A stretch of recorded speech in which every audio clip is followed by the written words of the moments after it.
Hello and welcome to today's episode of TSARP. I'm your host, Andrew Weir, and today our co hosts are Sam and Steven. Hi, guys. Hi. So, this is our 98th episode. Oh my god, that's so close. Then tomorrow's 99, and on Monday is 100. The Crazy. best part is Mondays are not the best times that our podcast does well. That was one strange sentence, but I'll take it. But Also, it's true though. Yes, it is true. But we also have confirmation now. After talking to Melora yesterday, that the box will either come on Monday or before, but we cannot open it till Monday at 9 a.m. Specifically 9 a.m. So since Monday is the 100th episode, you sadly will not know what's in the box if you are not on the hackathon team until Tuesday, when we can tell you guys on the 100th Boo-hoo. and first episode. What should we do for 101? We should speak in binary. We should make an error code. Yeah. I Also, get the joke there. No. Also, something I noticed, which is kind of sad, is April 1st, April Fool's Day, is on a Saturday, which is good for pulling pranks on your family members because they're there all day. But we can't do really an April Fool's episode unless we do like Bonus a Saturday. Yeah, a bonus episode where we're like, haha, it's Monday, you missed school, and then we're like, April Fools, it's Saturday. Wow. Which would be wow. Such a good prank. yeah, really funny. For real. Yeah, I don't know. If anyone has ideas, tag me on Twitter. That's the best way to reach out to me, by the way. Because I know there's people from other schools who want to be on the podcast, and I never have a good way to reach out.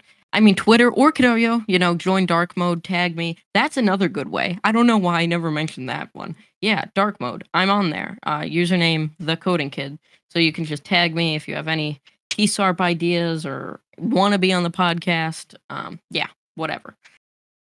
So, with all that stuff out of the way, one of our main topics today is OpenAI released an article talking about ChatGPT plugins.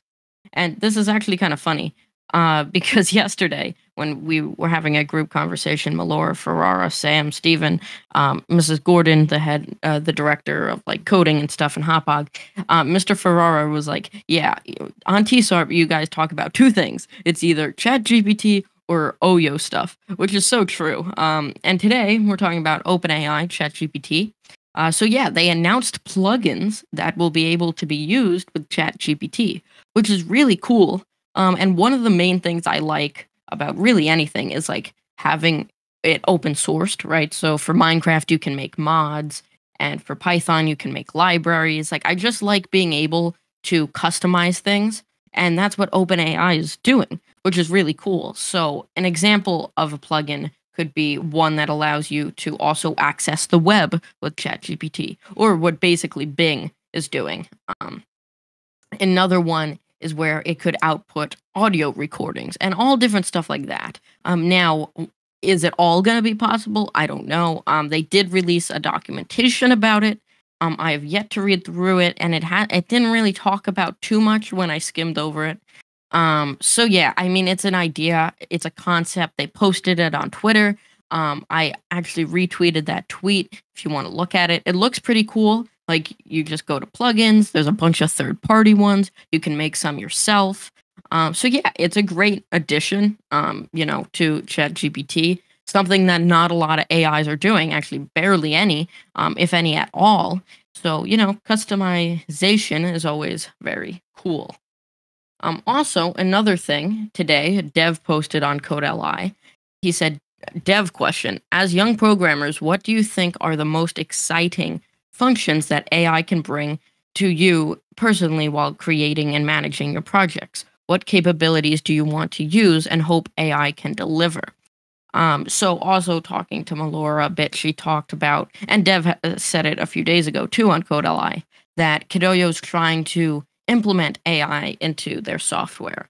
And this question is definitely, I guess, is trying to figure out, what do students want? What do what can they implement that will help them, but also not really like make them not learn anything, right? Because what is happening with AI is one day we're not going to be obsolete, but we're just going to use AI in our tasks, right? It's going to make us faster programmers, faster writers, not writing at all and not coding at all, but just faster at those tasks. Because trust me, AI cannot write a whole essay 100%, 100 grade on its own. There's a lot of reasons why. Same with coding, you'll run into errors. So that's why programmers and writers and any other thing AI can do, that's why we're not obsolete yet, because it can't do everything. And it never most likely will be able to do every single thing. And we don't know that. In a million years, anything could happen, you know. But yeah, I have yet to actually answer this question because I've been brainstorming. So I guess I'll ask you, Stephen, as a young programmer, what do you think AI could bring to coding, especially with Kidoyo? Well, I'm well. I'm actually not sure. I'm thinking something like it can generate game ideas for you, or like it can help Mm. you with like the slightest bit of code if you needed, or it can Yeah, suggest some things to do instead of something like one block controlled movements is so much more compact than having like a whole thing of like if statements and you know. mhm. I like that idea, especially the game ideas one. Like maybe there's a feature in Scratch that they add. Now, I don't know how far they're bringing AI in, how far they're integrating it, but say like in Hatch, right? You go, you click a button like, oh, I don't have an idea, and boom, it spits one out. You know, little things like that aren't gonna make you not learn, but just help you with your journey. You know, because one thing is not coming up with game ideas could actually make you learn less. You know, when you're stuck there like, oh, what do I want to make for 15 minutes? Those are 15 minutes that you're not coding, you're not learning. So if you can eliminate that and just have an AI give you an idea, you know, also as especially an education platform like Kidoyo, you know, a challenge they're probably facing is how do we implement AI without removing education and learning? I think they'll do that very well, especially by this question Dev asked, you know, about what do we want to see? And yeah, I'll definitely respond to it. I'm still coming up with ideas. I like that one though, Stephen, with generating game ideas. So there's a lot. There's a lot going on. Especially we're so busy. We had practice again today. We got practice tomorrow. Also, for anyone who goes to Hop Hog Coding Club tomorrow, so remember that. But yeah, next week again with the 100th episode, then we'll have to double down, not double down, but put double the content into Tuesdays, and then Friday we'll be very busy after the hackathon, kind of giving our perspective. Hopefully, in that episode, it's titled "We Won." Again, anything could happen, sadly, but we are trying our best. We are practicing all the time. Hopefully, you know, we can take home that win.